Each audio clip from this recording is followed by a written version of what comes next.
கலைஞர் கருணாநிதி அவர்களுக்கு பேனா நினைவு சின்னம் வைத்தால் அதை உடைப்போம் என்று வெளிப்படையாக பேசக்கூடிய அளவுக்கு இங்கே வெறுப்பு அரசியல். கலைஞருக்கு பேனா சின்னம் வைத்தால் நானே உடைப்பேன் அப்படின்னு சொன்னவர் யார் தெரியுமில்ல உங்களுக்கு? இன்றைக்கு அவரை பொது வேட்பாளராக நிறுத்தப் போகிறார்களாம். இன்றைக்கு அவர்கள் ஒரே மேடையில் ஒரே நிகழ்ச்சியில் கூடி குழவுகிறார்கள், கொஞ்சிக் கொள்கிறார்கள். திருமாவளவன் எதிரியாகிவிட்டானாம்.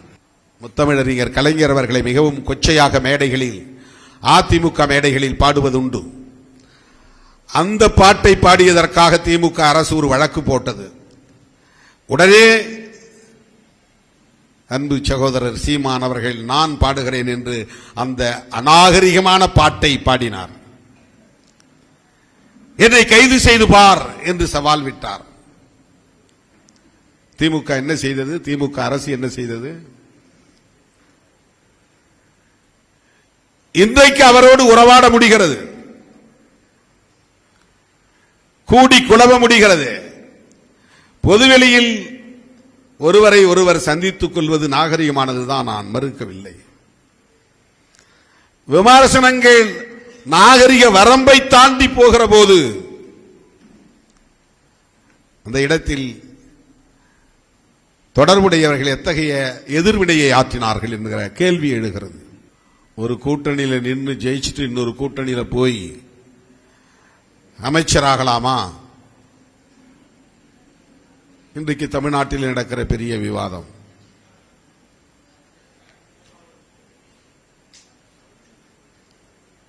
அந்த கூட்டணி, விடுதலை சிறுத்தைகள் அங்கம் வகித்த கூட்டணி, தேர்தலுக்கு முன்பே சிதறிவிடக்கூடாது என்பதில் கவனம் செலுத்திய, போராடிய,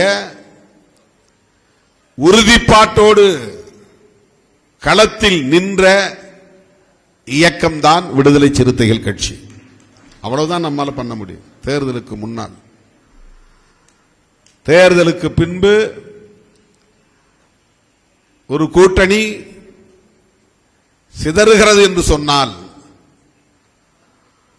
அதற்கு என்ன காரணம்?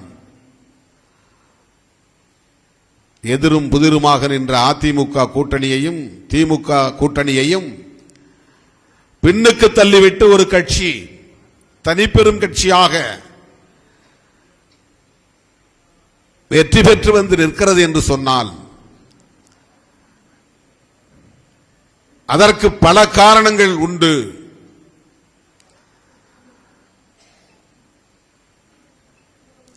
அந்த கட்சிக்கு, தனிப்பெரும் கட்சிக்கு இன்னொரு கூட்டணியில் இருந்து ஆதரவு நல்கும் நிலை ஏற்பட்டிருக்கிறது என்றால் திமுகவும் சரி அதிமுகவும் சரி தங்களை தாங்களே சுய விமர்சனம் செய்து கொள்ள தயாராக வேண்டும். ஏற்கனவே நான் சொல்லி இருக்கிறேன், இது பணத்தால் வீழ்த்தப்பட்டதா என்றால் இல்லை, மதத்தால் வீழ்த்தப்பட்டதா என்றால் இல்லை, சாதியால் இந்த இரு அணிகளும் வீழ்த்தப்பட்டனவா என்றால் இல்லை, அல்லது ஒரு கட்சியின் கட்டமைப்பு வலிமையால் இந்த இரண்டு அணிகளும் வீழ்த்தப்பட்டனவா என்றால் இல்லை, களப்பணியாளர்களின் ஆற்றலால் திமுக அணியும் அதிமுக அணியும் வீழ்த்தப்பட்டனவா என்றால் இல்லை. அதற்கு என்னதான் காரணம்? நெடுங்காலமாக திராவிட இயக்கங்களுக்கு எதிரான அல்லது திராவிட அரசியலுக்கு எதிரான வெறுப்பு அரசியல்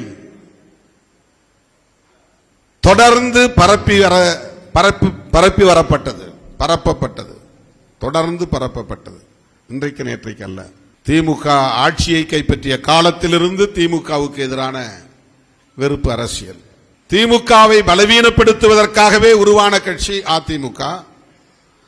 பிறகு திமுகவும் அதிமுகவும் எதிரும் புதிருமாக இருதுருவ கட்சிகளாக மாறிய பிறகு அந்த இரண்டு கட்சிகளுக்கும் எதிரான வெறுப்பு அரசியல் பரப்பப்பட்டது. தொடர் தாக்குதல்கள் நிகழ்த்தப்பட்டன. அதனுடைய உச்சமாக கலைஞர் கருணாநிதி அவர்களுக்கு பேனா நினைவு சின்னம் வைத்தால் அதை உடைப்போம் என்று வெளிப்படையாக பேசக்கூடிய அளவுக்கு இங்கே வெறுப்பு அரசியல். இன்றைக்கு அவர்கள் ஒரே மேடையில் ஒரே நிகழ்ச்சியில் கூடி குழவுகிறார்கள், கொஞ்சிக் கொள்கிறார்கள். அதுவெல்லாம் இங்கே விவாத பொருளாக மாறவில்லை. கலைஞருக்கு பேனா சின்னம் வைத்தால் நானே உடைப்பேன் அப்படின்னு சொன்னவர் யார் தெரியுமில்லே உங்களுக்கு? இன்றைக்கு அவரை பொது வேட்பாளராக நிறுத்தப் போகிறார்களாம். திருமாவளவன் எதிரியாகிவிட்டானாம். அந்த கூட்டணியை 2009 இருந்து பாதுகாத்தவன் திருமாவளவன். 2009 இருந்து திமுக காங்கிரஸ் கூட்டணியில் விடுதலை சிறுத்தைகள் இடம்பெற்றதனாலேயே உலகமெங்கும் வாழுகிற உலகத் தமிழர்களால் கடுமையான விமர்சனத்திற்கு உள்ளான பாவத்தை சுமந்தவன் திருமாவளவன். அன்றைக்கு மருத்துவர் ராமதாஸ், ஐயா நெடுமாறன், தோழர் தா பாண்டியன், அண்ணன் வைகோ, இந்த தலைவர்கள் எல்லோரும் சேர்ந்து என்னை, நீங்கள் ஒருவர்தான் திமுக கூட்டணியில் இன்னும் இருக்கிறீர்கள், வெளியே வந்தால் இந்த தேர்தலிலேயே திமுகவை ஒழித்துவிட முடியும் என்று வெளிப்படையாகவே கூட்டாக சேர்ந்து எல்லோரும் சொன்னார்கள். இதெல்லாம் இன்றைக்கு சொல்ல வேண்டிய தேவை வந்திருக்கிறது. பெரியாரே மண்ணு என்று சொன்னபோது மிக வெளிப்படையாக சீமான் அவர்களை நான் கண்டித்து பேசியிருக்கிறேன்.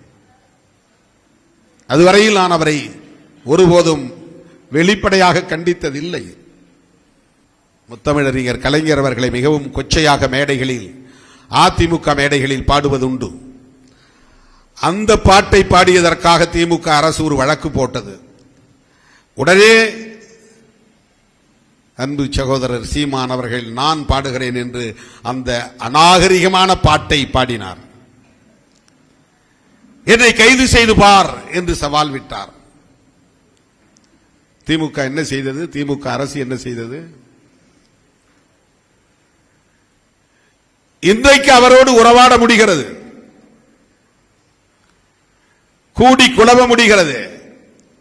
பொதுவெளியில் ஒருவரை ஒருவர் சந்தித்துக் கொள்வது நாகரிகமானதுதான், நான் மறுக்கவில்லை.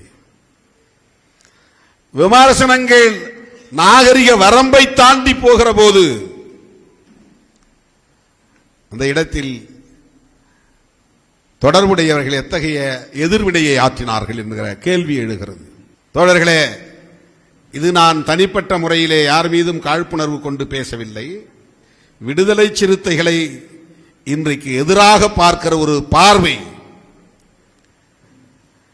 இந்த ஒரே நிலைப்பாட்டுக்காக, இன்னும் சொல்ல போனால் தேர்ந்தெடுக்கப்படாத நிலையிலும் கூட, நான் ஒரு சட்டமன்ற உறுப்பினராக இல்லாத நிலையிலும் கூட என்னால் அந்த அமைச்சரவையில் ஒரு அமைச்சராக முடியும் என்கிற வாய்ப்பு இருக்கிறது. அதற்கான விவாதமும் வெளியிலே நடந்தது. எனக்கு அந்த ஆசை இருந்திருந்தால் அடுத்த நாளே நான் வருகிறேன், இதைவிட வேற என்ன என்று நான் போய் கட்டி அணைத்திருக்க முடியாதா? ஆற தழுவி இருக்க முடியாதா? எனக்கு இந்த துறையை ஒதுக்குங்கள் என்று கேட்டு இருக்க முடியாதா? ஓடினேனா? தழுவினேனா? அந்த இடத்திலும் நாங்கள் ஆதரவை வெளியிலிருந்து தருகிறோம், அமைச்சரவையில் சேரமாட்டோம் என்ற முடிவை 9ஆம் தேதி நான் அறிவிக்கிறேன்.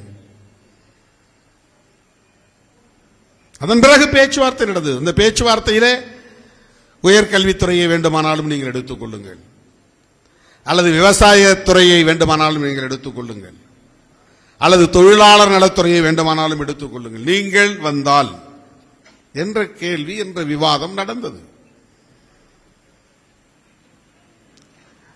அப்போதும் உறுதிபட நான் சொன்னேன், எந்த நிலையிலும் நான் அமைச்சரவையில் சேரமாட்டேன், நான் சேரமாட்டேன். கட்சி சேருவதென்று முடிவெடுத்தால் தேர்ந்தெடுக்கப்பட்ட உறுப்பினர் வன்னி அரசு அமைச்சராவார். பாராட்ட மனம் இருந்தால் பாராட்டலாம் அல்லவா? பாரா, எவ்வளவு பெரிய கோல்டன் ஆப்பர்ச்சுனிட்டி, திருமாவளவன் ஒரு மினிஸ்டர் ஆயிருக்கலாமே, ஏன் அவர் போய் சேரல? அவருக்கு அதில் அவ்வளவு ஈடுபாடு இல்லை. தனக்கு மந்திரி பதவி கிடைக்குங்கிற வாய்ப்பு இருந்தும் கூட தன்னோடு 30 ஆண்டுகளாக பயணித்த ஒரு சாதாரண தோழரை அமைச்சராக்கி ஆட்சி அதிகார பீடத்தில் அமர வைத்திருக்கிறாரே திருமாவளவன் என்ற கோணத்தில் பாராட்டலாம் அல்லவா? பாராட்ட மனம் இருந்தால் பாராட்டலாம் அல்லவா?